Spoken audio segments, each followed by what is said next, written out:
दोस्तों, आज की कहानी है बहू ने अपनी सासू माँ को बनाई अपने घर की नौकरानी। कहानी पसंद आए तो वीडियो को लाइक और सब्सक्राइब जरूर करना। लाड़ लड़ाती बेटी जैसी बहू पाकर मैं निहाल हो गई। मम्मा कर जब वह गले लग जाती तो बेटी की कमी पूरी हो जाती, लेकिन कभी कभी ज़्यादा मीठा भी कड़वा लगने लगता है। बाड़ी, बस मुझे तुमसे यही कहना है कि मेरी मम्मी को भी अपनी माँ ही समझना, उन्हें सास मत समझना। दीदी का जब से विवाह हुआ है उन्हें अकेलापन लगता होगा।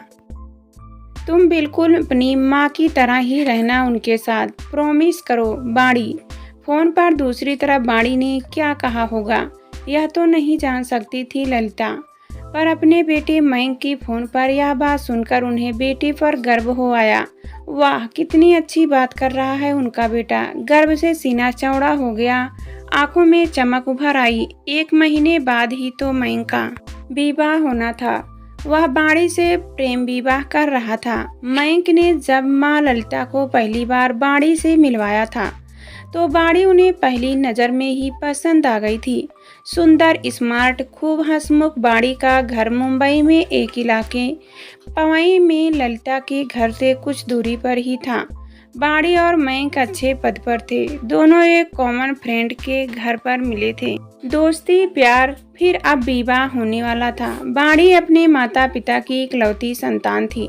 ललिता की बेटी सुनैना का विवाह 2 वर्षों पहले हुआ था।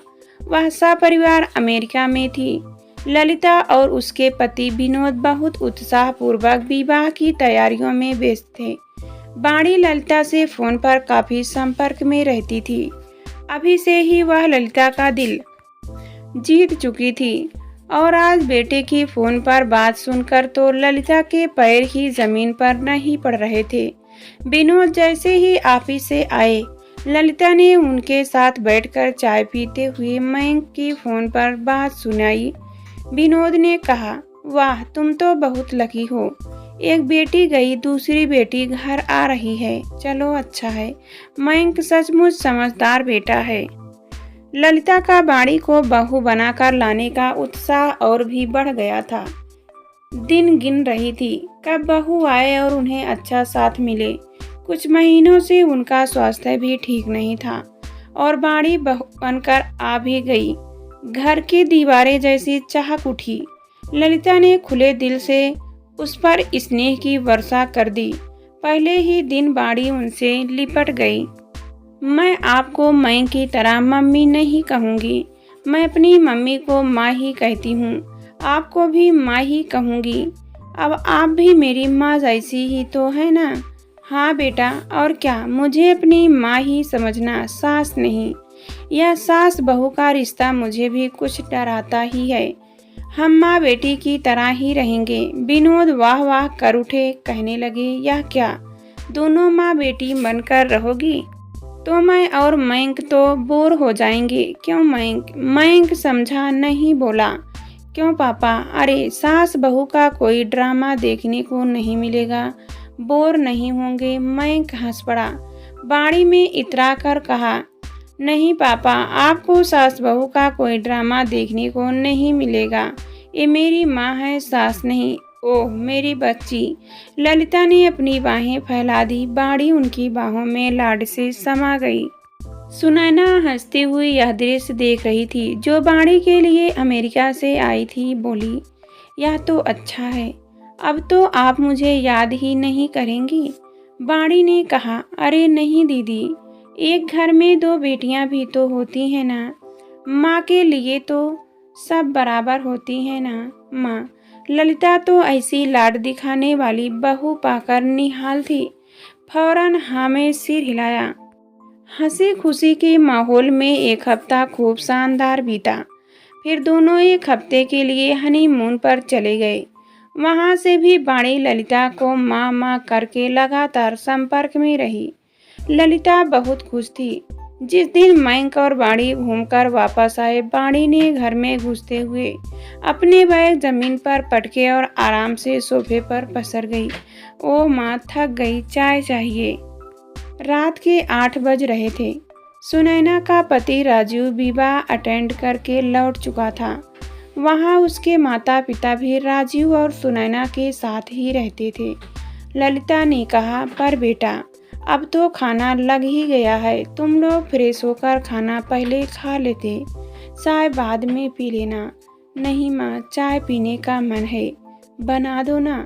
बाणी ने इस तरह कहा कि सुनैना को हंसी आ गई। उसने ललिता को देखकर आंख मारते हुए कहा, आपकी दूसरी बेटी के लिए मैं चाय बना लाती हूँ।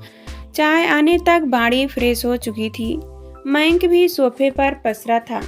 ललिता मयंक से ट्रिप के बारे में पूछती रही। विनोद भी आ गए तो सबने खाना शुरू किया।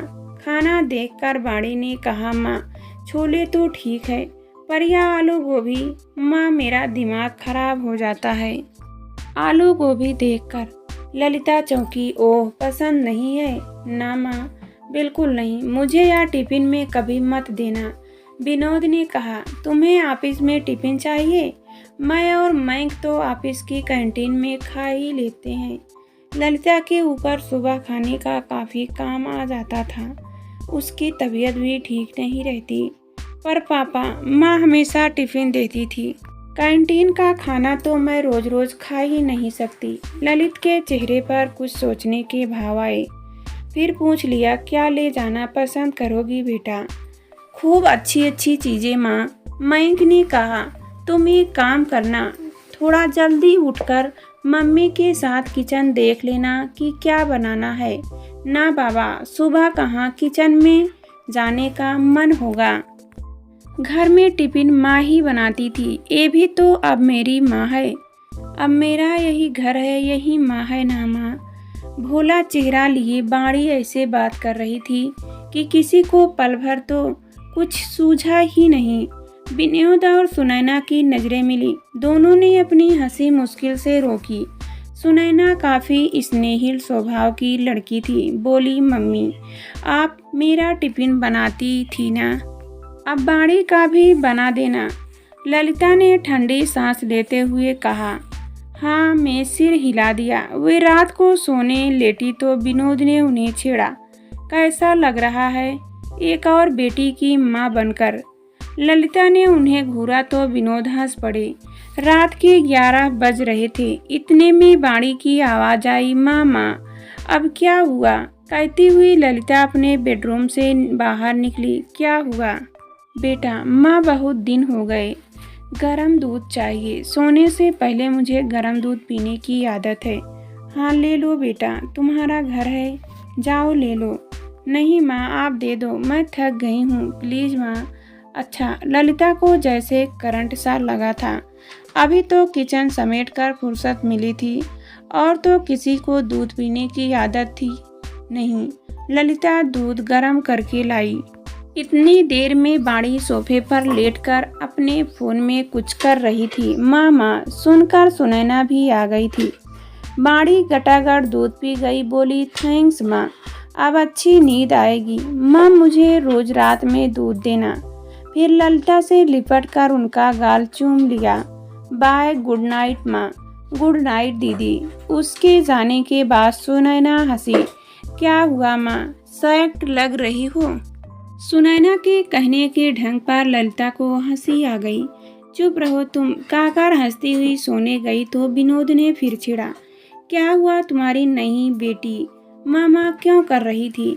उसे दूध पीना था क्या? जोर से हंसे विनोद। हाँ, अब रोज देना है उसे गरम दूध, उसे अच्छा लगता है। दोनों इस बात पर हंसी मजाक करते रहे। कुछ दिन बाद सुनैना चली गई। अब अपने रूटीन में व्यस्त थे।